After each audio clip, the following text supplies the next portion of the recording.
At the same time, all of the Republican candidates are criticizing President Obama on the Keystone Pipeline rejection, Sheryl. Well, that's right. President Obama was under a deadline imposed by Congress to make a decision within 60 days from last month, I think December 17th, on this Keystone Pipeline, this controversial project that would build a pipeline from Canada to the Gulf Coast. The president declared this week that the pipeline was not, quote, in the national interest. Now, those are words he was forced to use by the legislation that was passed. He was expected to declare, was it in the national interest or not?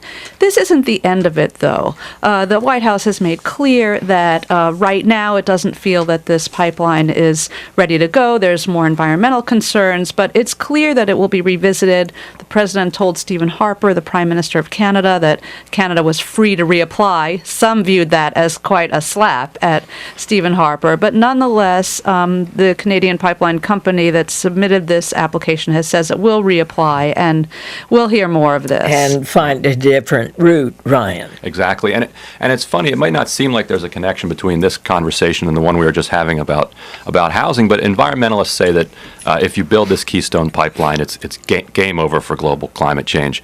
And if you think about the housing market, it usually gets going in the spring. Housing starts get going when it's warmer out. For a lot of your listeners, spring came early this year. December was an obscenely warm month, and especially in many parts of the Midwest, where we saw more housing starts than average, and more proportionally than around the rest of the country. So bizarrely, this warm weather could be playing a part in this uptick in housing starts that we're seeing.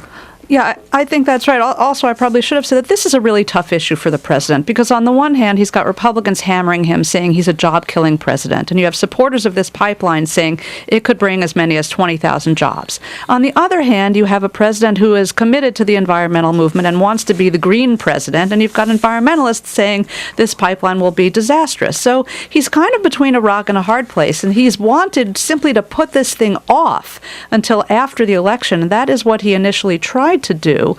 He said prior to that congressional action that he wasn't going to make a decision. Congress forced his hand, I think, by deciding that, saying right now it's not in the national interest, he at least leaves himself open to reverse himself, whereas if he had allowed it now, he obviously couldn't undo that. Jerry, somebody called yesterday as we were talking about the pipeline issues, saying that these jobs would mostly be for pipe fitters and others in that particular field, and that is the lowest unemployment area in the whole construction field, namely that those guys are mostly employed. Well, that's probably true. I don't know what the numbers would be, but it's logically that's correct, and it makes sense.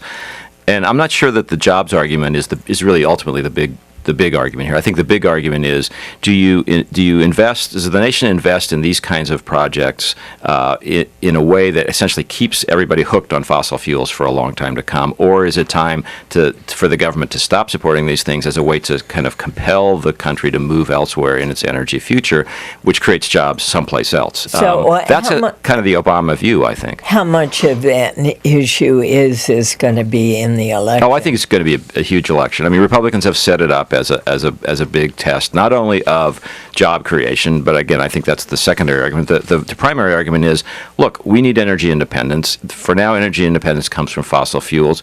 We've got way more oil and natural gas within our borders than people realized even 10 years ago. President Obama is standing in the way of taking advantage of that. That's the argument, and the Obama counter is going to be, look, we eventually have to kick our addiction to fossil fuels. There are great prospects out there to go in a different direction. That's what I'm going to do, and the Obama campaign will frame this as a past view of energy versus a future view of energy.